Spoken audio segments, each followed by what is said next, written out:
स्वागत है आपका आज के एपिसोड में। चलिए शुरुआत करते हैं पिछले अभ्यास प्रश्न से।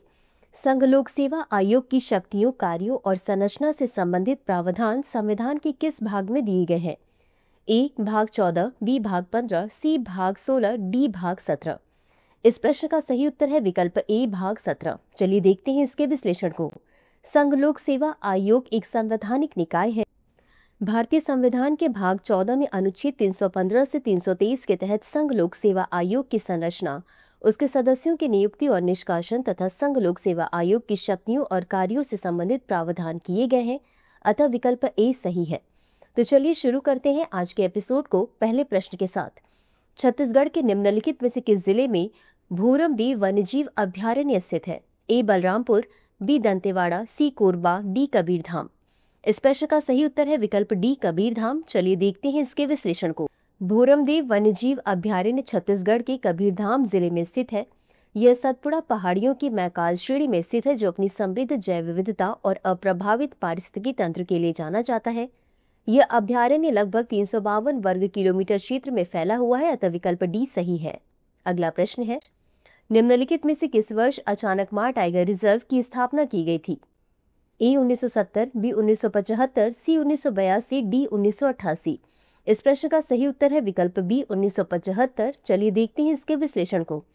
अचानकमार टाइगर रिजर्व छत्तीसगढ़ के बिलासपुर जिले में स्थित है। इसकी स्थापना वर्ष 1975 में हुई थी और इसे वर्ष 2009 में टाइगर रिजर्व घोषित किया गया था।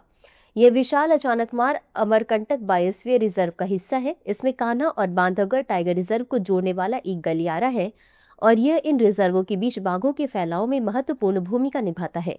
अगला प्रश्न है, राष्ट्रीय राइफल्स का गठन निम्नलिखित में से किस वर्ष किया गया था? ए 1990, बी 1993, सी 1994, डी 1998। इस प्रश्न का सही उत्तर है विकल्प ए 1990। चलिए देखते हैं इसके विश्लेषण को। राष्ट्रीय राइफल्स भारत का एक आतंकवाद रोधी बल है। इसका गठन वर्ष 1990 में जम्मू कश्मीर क्षेत्र में आंतरिक सुरक्षा से निपटने के लिए किया गया था। ये सशस्त्र बल जम्मू कश्मीर विशेष शक्तियां अधिनियम 1990 से शक्तियां प्राप्त करके सार्वजनिक व्यवस्था बनाए रखते हैं। यह बल रक्षा मंत्रालय के अधीन काम करता है। अगला प्रश्न है, निम्नलिखित में से किस अनुच्छेद के तहत सर्वोच्च न्यायालय के तदर्थ न्यायाधीशों की नियुक्ति की जाती है? ए अनुच्छेद 110, बी अनुच्छेद 119, सी अनुच्छेद 127 या डी अनुच्छेद 132। इस प्रश्न का सही उत्तर है विकल्प सी अनुच्छेद 127। चलिए देखते हैं इसके विश्लेषण को।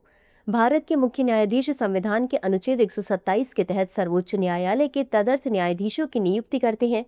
जब किसी सत्र के लिए न्यायाधीशों की पर्याप्त संख्या नहीं होती है तो भारत के मुख्य न्यायाधीश किसी उच्च न्यायालय के न्यायाधीश को तदर्थ न्यायाधीश के रूप में उपस्थित होने का अनुरोध कर सकते हैं। बता दें कि नामित न्यायाधीश के पास सर्वोच्च न्यायालय के न्यायाधीश के समान शक्तियां और कर्तव्य होते हैं। अगला प्रश्न है, कान्हा राष्ट्रीय उद्यान को निम्नलिखित में से किस वर्ष टाइगर रिजर्व घोषित किया गया था? ए 1965, बी 1967, सी 1970, डी 1973। इस प्रश्न का सही उत्तर है विकल्प डी 1973। चलिए देखते हैं इसके विश्लेषण को। कान्हा राष्ट्रीय उद्यान मध्य प्रदेश के 2 जिलों मंडला और बालाघाट में 940 वर्ग किलोमीटर क्षेत्र में फैला हुआ है। वर्तमान कान्हा क्षेत्र 2 अभ्यारण्यों हालोन और बंजार में विभाजित था। वर्ष 1955 में इसे कान्हा नेशनल पार्क का दर्जा दिया गया तथा वर्ष 1973 में कान्हा टाइगर रिजर्व घोषित किया गया। अतः विकल्प डी सही है। अगला प्रश्न है, देवश्री जागेश्वरनाथ मंदिर कहाँ स्थित है? ए जबलपुर, बी सागर, सी छतरपुर, डी दमोह। इस प्रश्न का सही उत्तर है विकल्प डी दमोह। चलिए देखते हैं इसके विश्लेषण को। जागेश्वरनाथ धाम दमोह जिले के बांदकपुर गांव में स्थित है। इसका निर्माण दीवान बालाजी राव चंदोरकर ने वर्ष 1711 में कराया था।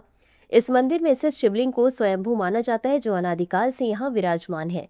अगला प्रश्न है, बिहार ने प्रधानमंत्री सूक्ष्म खाद्य उद्योग उन्नयन योजना में देश में कौन सा स्थान प्राप्त किया है? ए पहला, बी दूसरा, सी तीसरा, डी चौथा।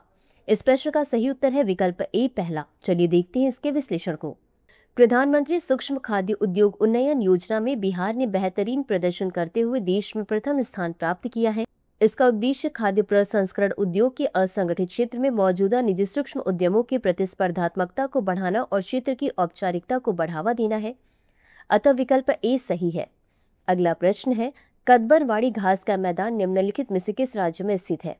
ए महाराष्ट्र, बी उत्तराखंड, सी Tamil Nadu, D Madhya Pradesh.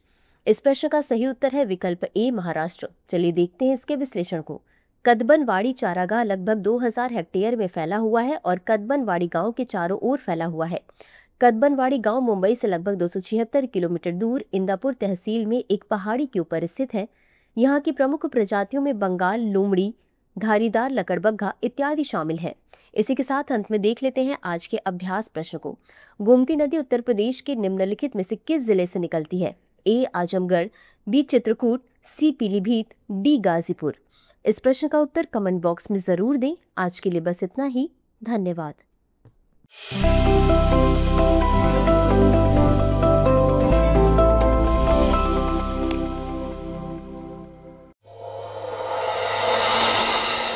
Dear viewers, अपने एग्जाम की तैयारी को और बेहतर करने के लिए हमारे चैनल को लाइक, शेयर और सब्सक्राइब करना न भूलें।